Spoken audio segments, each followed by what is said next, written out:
Hoje nós vamos dar uma olhada numa ferramenta que, olha, quase todo mundo já usou, mas que poucos realmente sabem como aproveitar para valer nos estudos: o Google Tradutor. Sabe quando essas tecnologias de tradução começaram a surgir, rolou um certo pânico, né?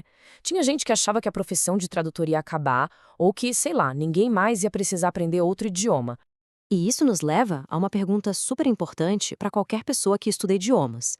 Essa ferramenta ajuda a gente a crescer de verdade? Ou é só uma muleta, um atalho fácil? Bom, para a gente responder isso, vamos começar dando uma espiada no que o Google Tradutor realmente pode fazer, porque vai muito além daquela caixinha de texto que todo mundo conhece. Algumas funções são bem surpreendentes. A ferramenta é bem mais poderosa do que parece. Dá para traduzir textos em fotos usando a câmera, conversas em tempo real, anotações que a gente faz à mão e até sites inteiros. É um verdadeiro canivete suíço para quem está aprendendo. Mas, né, não adianta ter a ferramenta se a gente não souber usar. Então, o pulo do gato aqui é aprender a pensar de forma um pouco mais crítica sobre os resultados que ela nos dá. O grande segredo é este. A primeira tradução que aparece na tela é, na maioria das vezes, a mais popular. Mas não significa que ela é a melhor para o contexto específico que a gente precisa. E é bem aí que o aprendizado de verdade começa. Vamos pegar um exemplo bem comum. A palavra é deadline. Imagina alguém que precisa enviar um artigo para uma conferência e se depara com esse termo.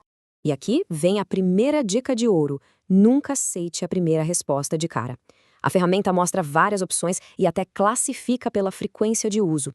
Isso já nos dá pistas valiosas sobre qual termo se encaixa melhor em cada situação. Agora, o contexto fica ainda mais essencial quando a gente pega uma palavra como background, especialmente no resumo acadêmico. Olha aí a armadilha clássica. A tradução literal seria fundo, como o fundo de uma foto. Mas no mundo acadêmico, o correto é experiência, contextualização, pesquisa prévia. É uma pequena diferença que, nossa, muda todo o sentido. E esse cuidado todo vale para o caminho contrário também, claro. A palavra resumo, em português, por exemplo, pode ter significados bem diferentes em inglês e tudo vai depender do contexto. Aqui, a própria ferramenta é inteligente. Ela entende que o verbo enviar, num contexto acadêmico, muda o sentido de resumo. De um simples summary, ele vira um abstract formal. Mas tem horas que a ferramenta não consegue pegar a sutileza das expressões idiomáticas, sabe? E é aí que o nosso lado detetive, nossas habilidades críticas precisam entrar em campo. Uma tradução literal de early bird poderia dar algo tipo pássaro madrugador, o que perde totalmente o sentido da expressão. Isso é um ótimo lembrete. Para expressões e gírias, a ferramenta é um ponto de partida, não a resposta final. Nesses casos, um dicionário de expressões e o bom e velho contexto são nossos melhores amigos. E por falar em contexto, é nas situações do dia a dia que a versão do tradutor para o celular realmente mostra seu valor.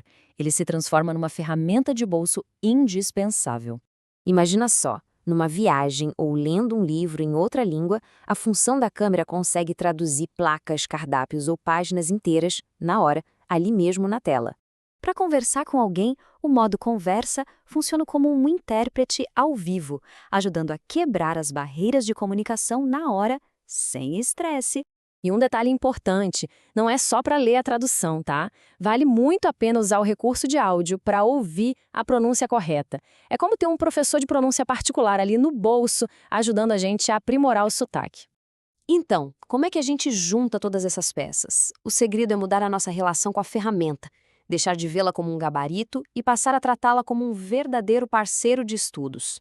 Em vez de só pegar tradução e pronto, a ideia é usar a ferramenta como um ponto de partida para investigar, para entender mais a fundo como a língua funciona.